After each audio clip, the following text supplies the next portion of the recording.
Everyone and all my supporters that we are going to be maintaining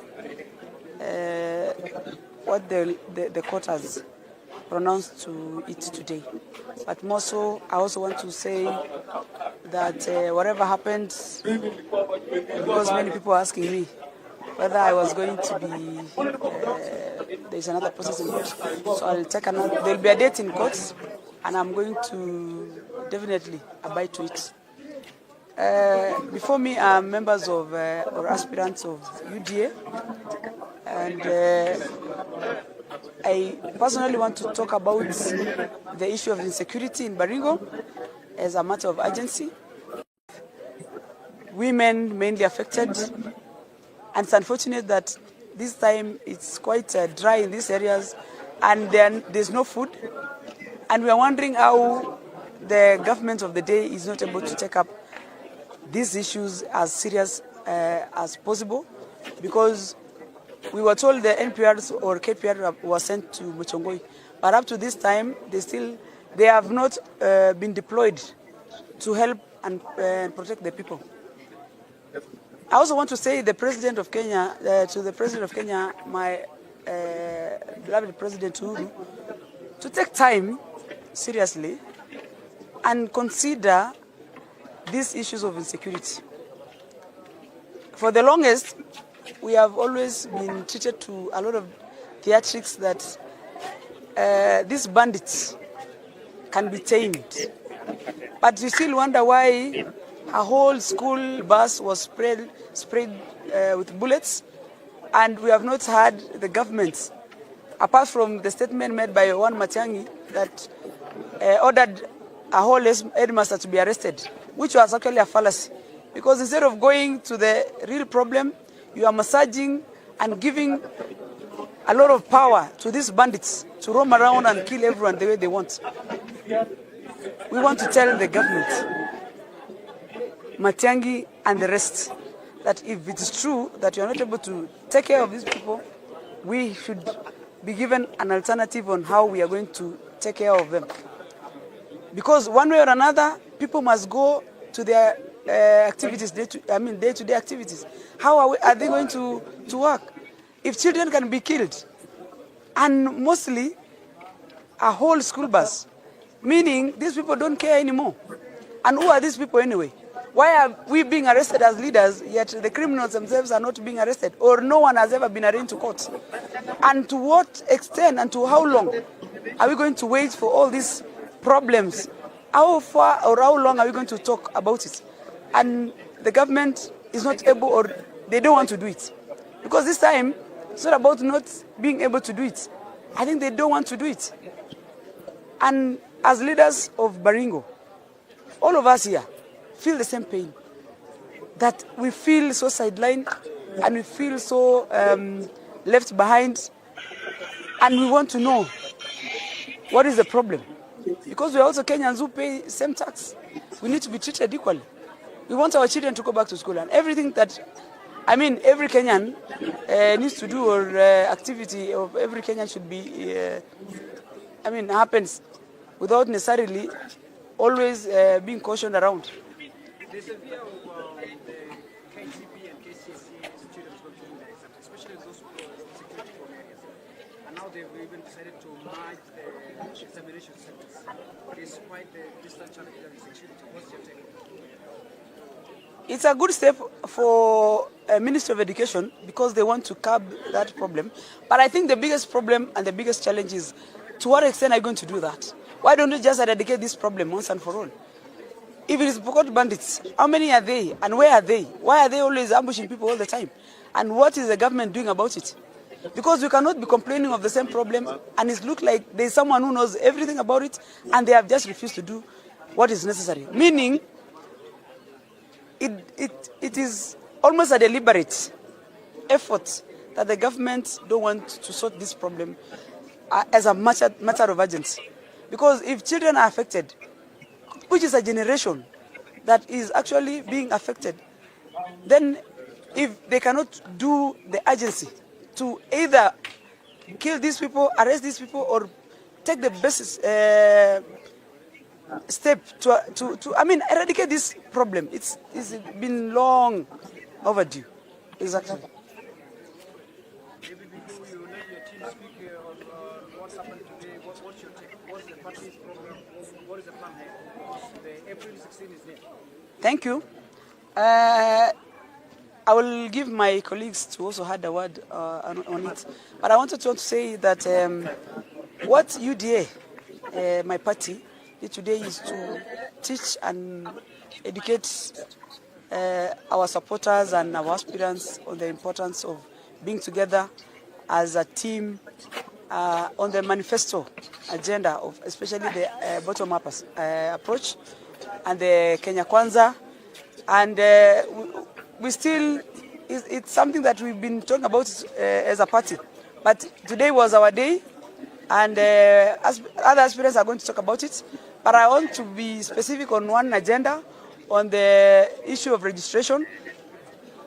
I want to ask the office of the registrar of political parties categorically that it is not possible for villagers, people in the rural areas, because of many other issues, for them to vote in the nomination using an online registration. As much as we appreciate the online, factors and whatever, it's not possible. Because you go to other areas, there's no network. You go to other areas, you need a smartphone, and it becomes a problem. And there is no there's no standardized way of gauging that every member is supposed to go into this party or any other party. And ORBP, I think, should wake up from their offices and go to the ground, because if they really care about these votes and the voters, they should also learn and come to see whether this thing they are giving us in terms of this bill is really workable. Because as much as we want to look at it as a progress in political agenda, it's not possible because of the time also. So one way or another, we still want them to go back to our original mode of voting. We want the IBC list and using our normal IDs. That way, we will give every Kenyan an opportunity to vote fairly and squarely. Thank you. I want to give my next. Yeah, thank you. Just want to add just one or two with what my counterpart has just said, that today we conveyed here as U.D.A aspirants from the wider part of Baringo County. And as much as we've been discussing on the modalities of the nominations that are just around the corner, and the national elections that will be done in August, of verification to confirm, because what is important at the end of the day is just to use an authentic list. Because of the time and the challenges that we have, we wondering as members that what kind of a list shall we have? How authentic will it be? How comprehensive will it be? Will we be able to have all the entire population that is willing and wanting to vote to exercise their democratic rights? So as has been said, we are challenging the registrar of political parties to really come out very clearly and be realistic as far as this registration is concerned. Alongside that, as our sisters just mentioned, is that our concern, as we are talking also to our members, is that when we want to guarantee free and fair elections, that cannot happen under an environment that is harsh, that there is no security. Development, elections that are meaningful can only happen in a peaceful environment. As much as we also educate our people that when the elections come and even as we campaign, we want our people to exercise a lot of decorum in the way they conducted themselves. We want peaceful elections, we want our people to be peaceful, but we know the government has what it takes to guarantee and ensure there is peace. They have all what it takes. If that willingness is exercised and the government exercises its machinery, surely I think they are able to guarantee and ensure us. Because even us, when we are campaigning and talking to our people, when you are not sure of tomorrow, when you are traveling and you are not sure of reaching your destination, surely that kind of an environment is really unwanting. And therefore, we are calling for our citizens to be peaceful. We are calling for our people to exercise a lot of decorum. But the greater part of it is that since the government has a right to protect the property and the lives of its own people, we are relying on that, and we want to still trust that the government is going to do what it takes to guarantee peace in the peaceful environment, so that we can go about our development activities, and more so to ensure that these elections that are coming will be in a peaceful and an enabling environment, so that our citizens are able to exercise their democratic rights without fear or favor of contradiction in any way.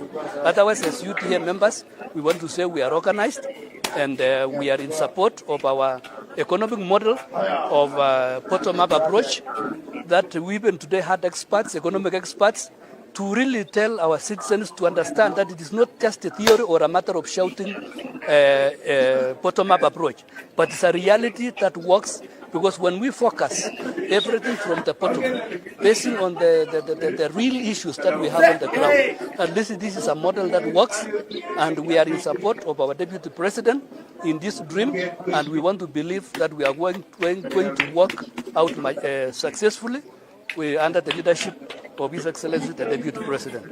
Otherwise, our citizens, let us work together, let us pray together, and be together, and I want to believe that we are going to succeed at the end of it all. Thank you so much, and may the Lord bless you.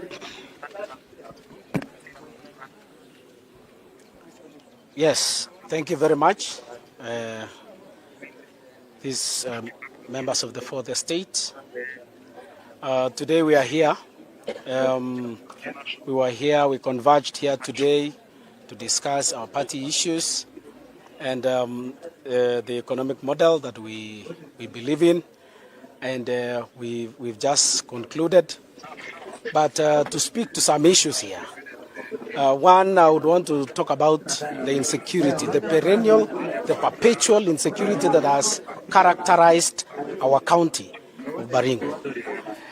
We know for a fact that the government is running out of strategies, that when we speak about the plight of our people, they decide to chase our leaders left, right, center, and bringing hopeless charges against them. We know them. We know how to read those hopeless cases.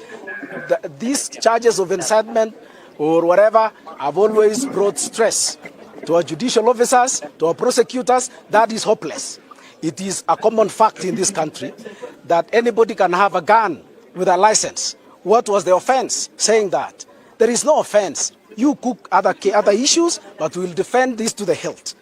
And we are ready to defend our leaders because we want to ensure that security is guaranteed for every citizen in this country. Here, Baringo, several parts in Baringo County have been declared dangerous and disturbed. It has hampered development. We have always asked the government to defend us. They have not done it. To date, we've had operation after operation after operation. Useless. They need, if they are real security officers who are well trained, they need to show us that they are up to the task. We know that it is the duty of the state to protect every citizen, and that is a social contract. We put you in power to protect us. When we see a U.S. citizen held in captivity, one man, a special contingent of special officers are sent to rescue that man. But here in Baringo, people are killed day in, day out, but people just chase one officer, wanafunga border kila mahali, ati kwa sababu one officer, one leader has spoken to the plight of our people. Up your game, man. Up your game. We are really looking at what you are doing, and your time is coming. In terms of politics, we know you need to understand that we will soon see, we are likely soon to see a law that has the name of William Ruto in it. Because you are so desperate, you want to frustrate him. But let me tell you, our party is William Samoei Ruto, and because he's in U.D.A, we say we are in U.D.A, because we have fought and said, your people will be our people. William Ruto, we support him, regardless of whatever you do.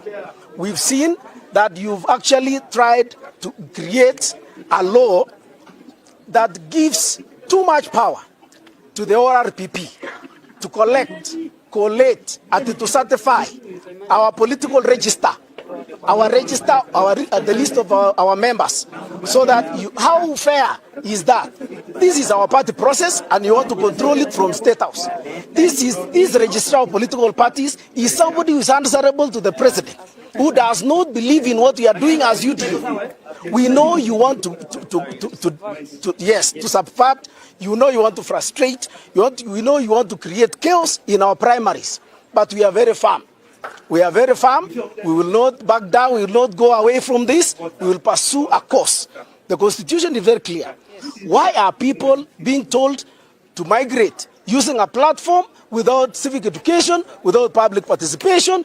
And the Constitution itself says that every citizen has a right to vote in this country, in any referenda or a political activity. So without any unnecessary restriction, go and see Article 38 of the Constitution. We should, and in fact the process, it is said, our law says it should be simple. So we want our people to move freely. If they are moving from Jubilee to U.D.A, we want them to move in 3 seconds, they are in U.D.A. Why are we taking weeks? Why are we being taken in circles to move to the party that we want? We will not go back to tyranny. Yes, you need to get this. We will not go back to those kind of games, but we will support our cause. We will support our leader, and we tell you we will move to court. Our courts are open to everybody, and we will challenge these draconian laws you are bringing. You are changing the law. You are changing the rules of the game while we are at the middle of the game. Munagoja munakimbiza the goalpost when we are playing half field. Hata mukiweka, hata mukireduce to the score. Thank you so much. I know the law. I said thank you. Thank you. Sababu najua law. Okay. Basi kwa majina naitwa Job Chesaro Langurati. Nataka kumwambia siku ya leo tumekuwa hapa kuandaa mkutano yetu ya chama ya U.D.A, na tumeandaa mkutano yetu, tumemaliza, na viongozi walikuwa na wasiwasi kwamba labda uchaguzi hii ya nomination itakuwa na shida. Leo tumekuwa kwa mkutano yetu ya kama aspirants, tukaeleza kuinaka ubaka, hakuna mtu yenye kuna certificate, vile wengine wanasema anga ati certificate ya U.D.A imepewa fulani. Leo tumepewa na experts kusema ile haki utapata ni kutoka wananchi, na tunastumu vikali kama wakaaji wa Baringo. Tunastumu vikali wale wachambazi walipika risasi wanafunzi. Na nataka kuuliza Bwana Makoa, mahali popote mahali huko, badala ya kusema hata pole kwa watoto wamewawa ama driver amewawa Matiangi, Badala useme upatia wa jamii yao pole, unasema lazima hiyo driver, hiyo watu wafungwe. Hiyo mtu amewawa, si binadamu. Nataka kumwambia Bwana Matiang'i, watch your steps. Angalia mguu mahali unapita. Sisi kama watu ya Baringo tumetoa ilani kusema tumeuvuka hapo Baringo East, juzi hapo Marakwet. Kwa nini watu ya Baringo tunaangaliwa kama watu una shida? Wewe bwana, are we not Kenyans? Nataka kumwambia Bwana Matiang'i na serikali kuu Bwana Kenyatta. Nataka kumwambia wewe, Your Excellency, come forward. Kuja angalia wananchi ya Baringo. Wale wa Baringo walipigia kura, tulipigia kwa Rosabi. Mimi nilikuwa agent wako. Kwa hapo polling station number Kasebe Primary School. Mimi nilikuwa agent yako kwa Jubilee. Saa hii unasema uwezi kuamini kama tulipigia wewe kura. Na serikali hii ile ya 2022 sisi tunapatia William Samoei Ruto pile alituambia 2017 barabara ndio hii. Sasa leo mimi naomba mkono yako. Sema kutoka siku ya leo yale yote nasema pole na kuunga William Samoei Ruto. Kama ulisema kwa ile clip uliposema yango 10, William 10, na hiyo kitu iko kwa document na hatutarudi nyuma. Tunaomba wewe rais, hakuna wakati unaenda kubaja kampeni alafu unalete mtu ya upinzani ndani ya boma yako. Hii boma yetu tulichukua kama Jubilee, alafu unaletea sisi mwingine ambaye tulishinda yeye. Hiyo ni sema gani? Hata tukienda kwa kuboza wa msichana mwenye ameoa hiyo msichana uweze kanyaga kwake. Sasa wewe unaleta huyu kwa boma yetu kufanya kazi gani? Nataka mwambia wewe bwana Uhuru Kenyatta, sisi kama Baringo tumefunga yote kura yote 2020 mwezi wa 4 nomination. Nataka kuhakikishia William Ruto, usiwe na wasiwasi bwana William Ruto. Your Excellency our victim president. Usiwe na wasiwasi. Yule mtu atashinda, yule atashinda, tuko barabara moja kuhakikisha wewe utakuwa rais ya 5 ya Jamhuri ya Kenya. Na mimi nasema asante na Mungu awabariki, asanteni. Asanteni sana.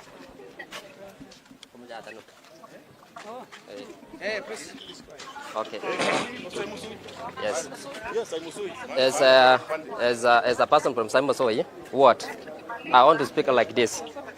I want to urge the government through the security agents that we are requesting that now, because we have a critical time in time of national exams. As a person, as an aspirant from Simosoi Ward, I want to request the government and the security agencies to ensure that those children who are doing the national exams are catered for. Nataka kuambia Matiang'i ya kwamba akuje ground, angalia ground vile iko na angalia wao wanafunzi ambao wanafanya exam ya KCP and KCSE in those schools, because currently around 5 schools are not in schools. So we want that the government, please, can you listen to the people of Baringo? Can you listen to Kenyans? Because all of us are Kenyans and we wanted to I want you to follow the law. We want also to condemn what Matiang'i is saying about wanted to anataka kuchukua mwalimu wa shule kufunga. We want to tell him that ambia watu fole na akuje ground na akuje tufanye kazi kwa ground. Today we are having aspirant meeting of U.D.A and we have agreed on so many issues. We have discussed the 4 pillars of the U.D.A and we have seen that U.D.A we have agenda to sell to these Kenyans. Tuko na manifesto ya kuuzia Kenyans. Nataka kuambia Uhuru Muigai Kenyatta, our president, tunakuheshimu, lakini raundi kwa hii siasa tutakuheshimu. Tunataka wewe ujue kwamba tuko na agenda na tuko na mpango ya kuuzia